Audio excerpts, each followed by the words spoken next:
If you are in the market for a medium-sized family SUV, there is a ton of choice out there because basically every brand out there has a car in that segment in its portfolio.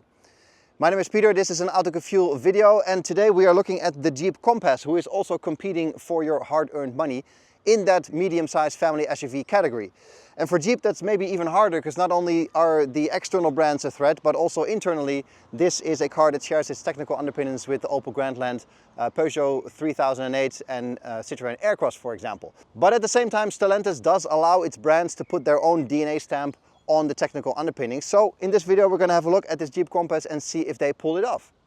Now we'll start the outside tour here on the front with a very recognizable Jeep DNA face. And with a lot of interesting touches from the word go, because here on the front you see the 7 slots in the grille, or fake grille rather.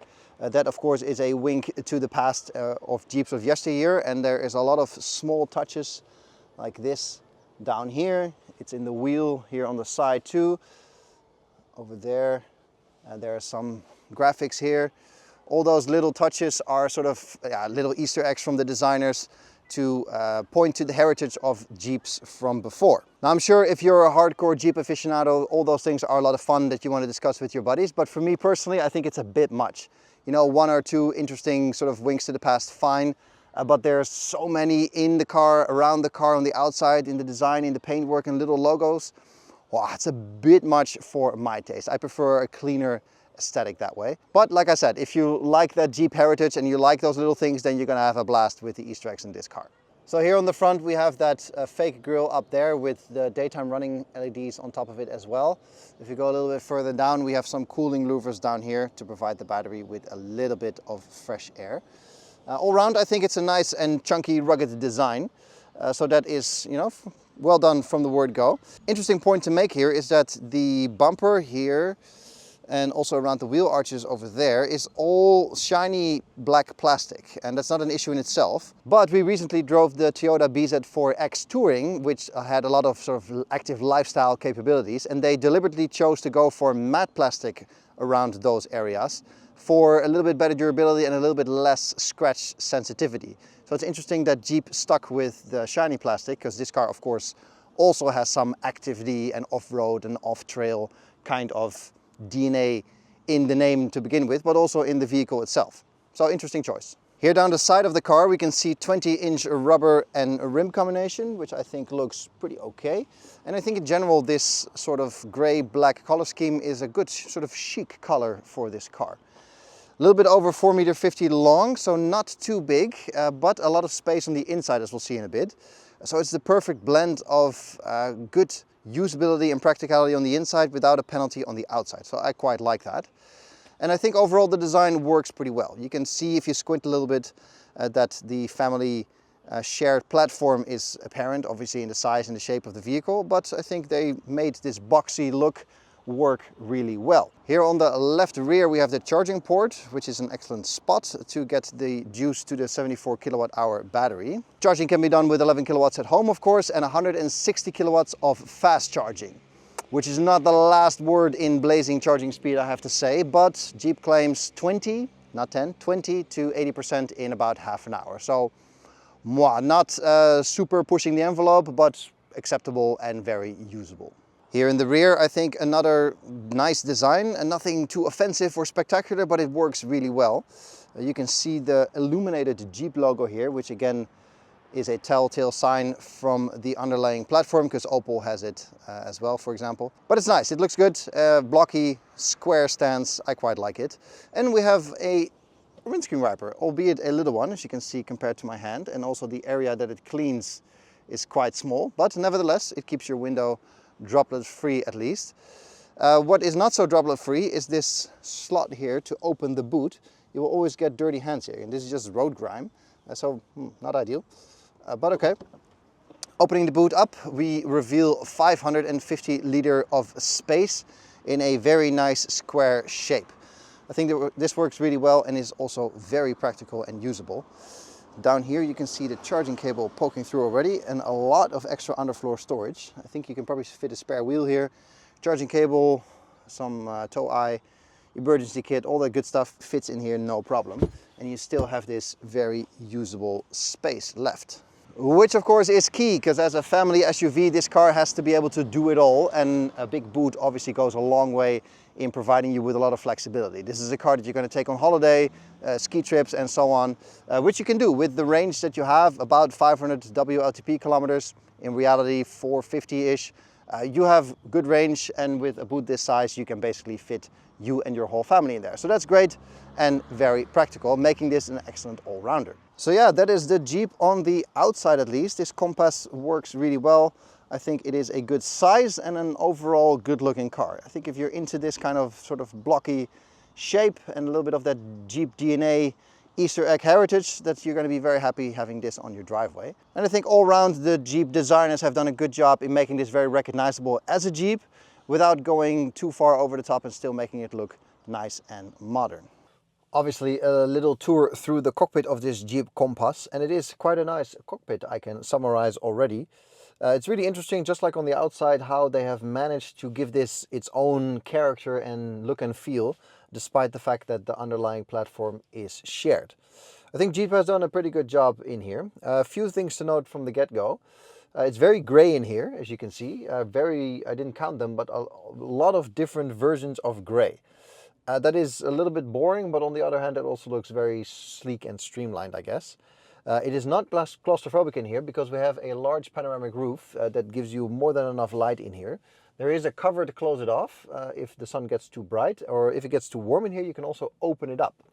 So that's actually quite nice, because we see more and more cars moving towards just a single slab of glass without the option to open. If this is your cup of tea, then here we are, you can open it. The other thing to notice is, just like on the outside, there is a lot of Easter eggs in here. So we got a little Jeep thingy here on the steering wheel. We got a little picture here. We got a picture there. We have some kind of image print in the floor mats and all that.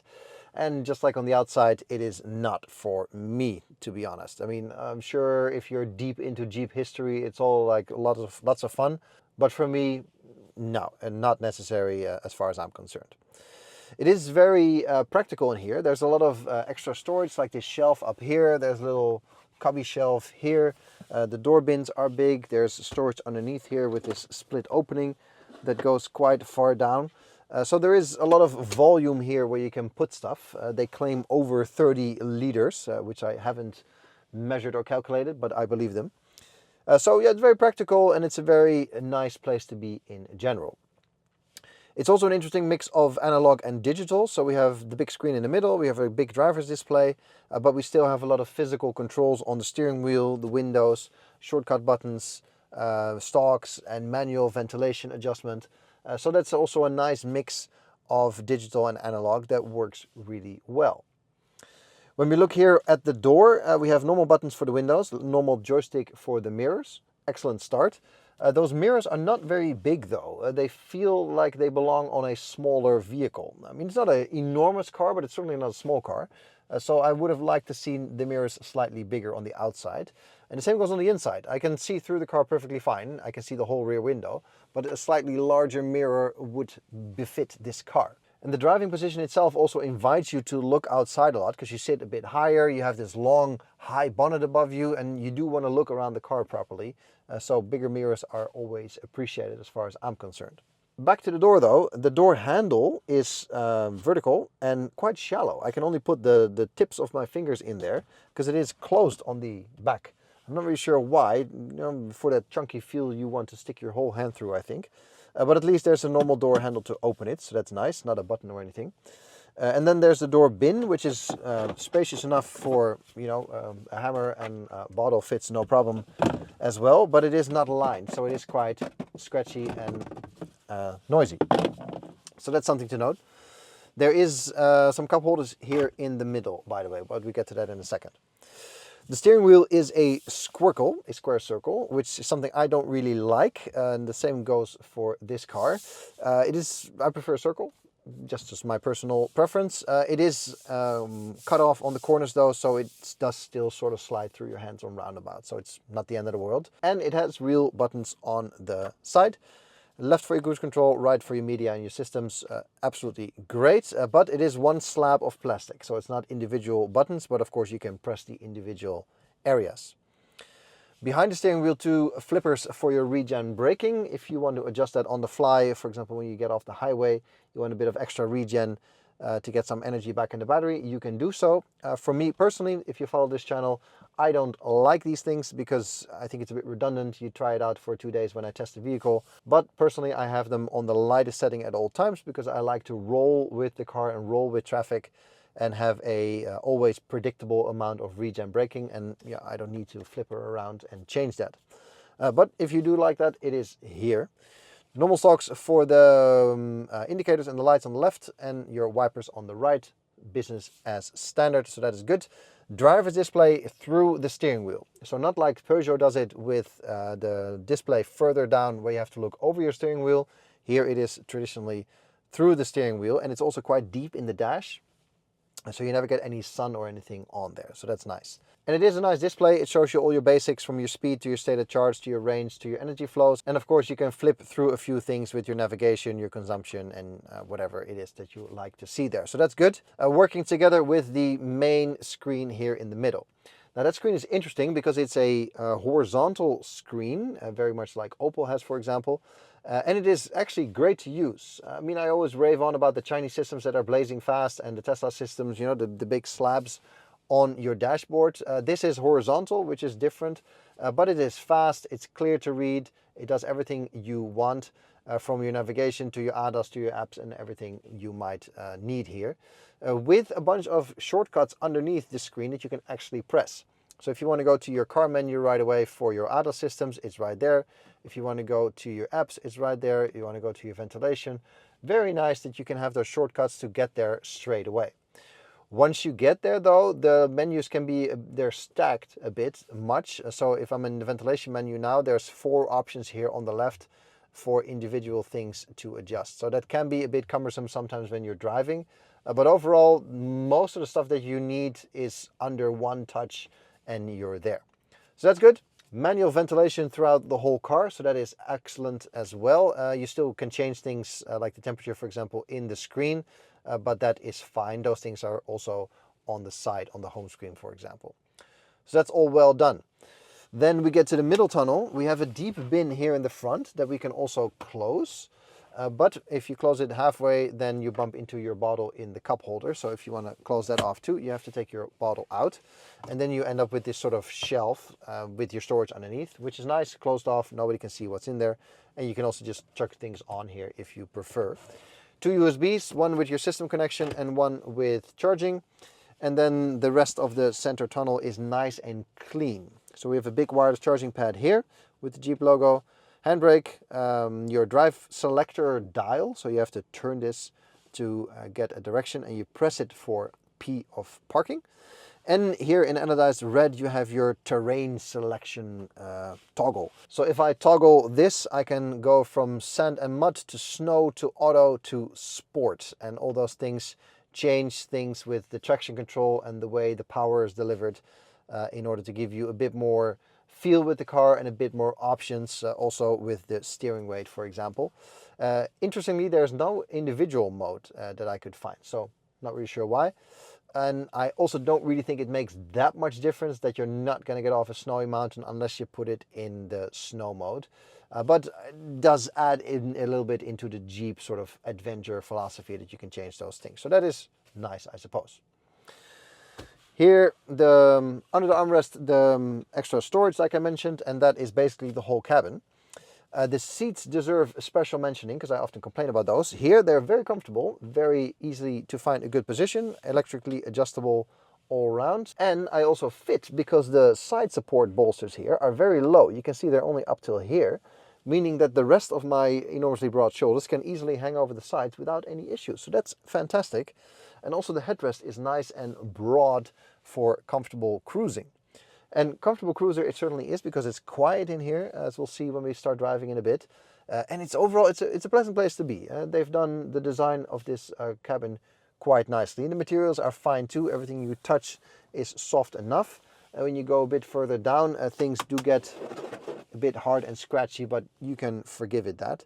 Although there are also points like here, for example, this plastic bits of trim. You can easily put your fingers underneath and pull on it, so that doesn't feel all too nice, but you know, you don't really do that unless you're a car journalist. Getting in the back of this Jeep Compass is great because of this big opening. It's really nice. There's a lot of space for me to be here. So if I have to deal with child seats, for example, there's a lot of room for me to maneuver through this big opening. So that is excellent. A low scuttle here too, also to get in. And once we are in, you can see with the door closed, there's also plenty of space for me with 1,83 m and about 100 kilos. Enough room to the seat in front, that is in my driver's position, and the seat is also soft in the back, so that's great. Even if you're touching it with your knees, no issues there. And there's room for my feet, which also doesn't always happen because I like to have the driver's seat as low as possible, but I can still put my feet underneath, so that is fine. The only problem is headroom. I'm 1,83 m, like I said, and I'm touching the roof with my hair. So if you're 185 or taller, that will be problematic.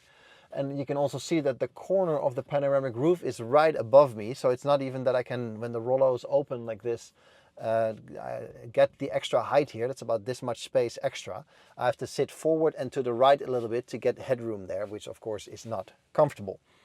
So as long as you're under 183, no issues. Anything taller and you will be sitting against the roof. Also, if you're 183 or taller, you'll be sitting with your knees quite high up. Obviously, the battery is in the bottom of the car, meaning usually that the seat gets a bit compromised. And that's the case. There's quite a bit of space here to put my hands under my thighs, and the seat are also not very long lengthwise. So yeah, not optimal, but fine for a normal journey. My boys are 12 and 9 and they fit back here, no issues whatsoever. And also if you're still using child seat, you're going to be fine back here because there is a lot of volume. It's a wide feeling car too, so that is all good. Basic materials are the same as in the front as well, although you can notice that you're getting a bit less quality back here, like here on the top, for example. This is hard plastic where it's soft in the front. And you get a bunch of standard stuff, I think, like a seat pocket. You get some ventilation control. We got some USBs down here, a little cubby to store some stuff, door bins, window control. All is well. Nothing spectacular, but everything is functional and it's exactly what you want back here, I think. We have a full third seat with a headrest, and behind that is also the armrest with 2 cup holders and a slot for your phone or tablet. No pass-through loading here, so if you want to transport some skis, you have to find a different solution, but you know, that is what it is. And it is all well back here. Nothing really to complain about. I mentioned the blackness earlier in the front. The panoramic roof is till here, basically till right above my head. So plenty of light also here in the back, despite the fact that the rear windows are, of course, tinted. But it's an okay place to be. Nothing spectacular, but everything functional and it works well. So for kids back here, like I said, no issues. And for adults my size, also no problem for short journeys. Obviously a little bit of driving in this Compass as well, because you catch us on the highway at the moment. This is an excellent distance cruiser. It's very comfortable in here, it's refined, it's quiet, it's pleasant range-wise. I'm currently at 78% with 333 kilometers still to go in the tank. So it's a very nice way of transporting yourself, your family, your luggage, your ski box on the roof, anything you can throw at it. And that's nice, and I think that's exactly what you want from this platform. A little bit more than 200 horsepower in this electric version, which is not the last word in overtaking punch, but it's plenty fast enough, especially here in the Netherlands, where we can't go that fast anyway. But it's a good amount of power for the size vehicle that allows you to basically merge, overtake, and do all normal traffic maneuvering without too much thought and without too much issue. So that's nice, and I think that's also very suitable to this vehicle, even though you can always argue that more power would be better, but there is a four-wheel drive version coming at some point, I'm sure. So, you know, if you want more power, then you can probably go for that one. There's also a long-range version coming with an even bigger battery, but I think with this one, you're looking at 450 plus kilometers. It's perfectly fine and perfectly reasonable in terms of traveling. I drive about 150 kilometers a week in and around my house. So that means I have to charge this car once every 3 weeks basically, and it's more than acceptable. And obviously in winter conditions it might be slightly less, but you know, it's a reasonable expectation from this little over 70 kilowatt hour battery pack. In here it's comfortable. I have a nice view over the high bonnet. Like I mentioned, it's relatively quiet, so yeah, for long distance cruising this is excellent. But also in more of a city context, it is a car that gives you a lot of options. With 4m40, it's not an enormous vehicle that you can possibly not fit in any underground parking structure anymore, but it is a size, I've said it before in these reviews, that gives you basically the best of both worlds, with a lot of space and air in here, a lot of room for you, your family, luggage and everything else, without the penalty on the outside. And that is nice. It's a really good compromise, and it makes this a fantastic all-round vehicle. So that basically means you can take, we had a birthday party earlier this week, a whole bunch of kids with you without issue. You can pull a trailer if you want to. You can take this to the tip to dump your garbage. You can help somebody move house with, you know, a bit of fantasy. So, you know, it's such a complete all-round vehicle size that there's basically nothing that this car cannot do at least a little bit. And obviously when you push it towards extremes, it becomes better at certain things, but a lot worse at other things. And I think this is basically the sweet spot of what you want from a vehicle like this. The elephant in the room with that is obviously, is it a real Jeep? Which I always find a bit of a questionable discussion, especially within the Stellantis models. You know, you can say the same with Alfa or with Fiat. Is it still real? The short answer, no. This is not the Wrangler marketing message that Jeep embodies, so to speak. It's just not that vehicle. It is a vehicle for, like I said, you and your family to throw life at. It is not a hardcore off-roader where you can go upside down through the jungle. That's just not this vehicle. And obviously the marketing of adventure and freedom and all those things still exists within Jeep, but this is not that car. And I think we can be honest about that it is, you know, it's a platform used by a large corporation to build cars that scale, which is what it is. And they put a Jeep sauce on top of it for people who are sensitive to the styling, to the branding, and to the message that Jeep embodies. And I think that's fair. Opel is no different, Citroën is no different, the Peugeot is no different. They also share the same platform, I've mentioned it a few times already, but they have very own characters, and this is no different. For me personally, all those little touches and Easter eggs and winks to the past are not necessary. I have no, particular feelings in that direction. So I would pick the Opel Grandland because I like that Opel style. But I think if you are sensitive for that, if you maybe had an old Wrangler, if you had a Jeep somewhere in your life, or you like that sense of adventure and that whole feeling that comes with the brand, then yes, this is awesome. You'll look at the styling on the outside and say, yes, that's for me. And you look at these little Easter eggs and you're like, haha, that's exactly what I like. And then I think this is a very fair choice in the spectrum of those other cars. That you're like, no, this speaks to me, this is what I want. And I think Stellantis does a good job there, differentiating these cars enough by brand, by putting those touches on there to make it something that you can really choose from, rather than that it's all the same with like 2 or 3 different buttons. So that's cool. And then I think you have a valid choice to make between the 4 if you're in the market for this specific platform in this specific size. And if you like this, if you like the styling, then you're going to get yourself an excellent all-round car that you can really throw things at without issue. And I think you're going to be very happy with your purchase, because all-round it's good.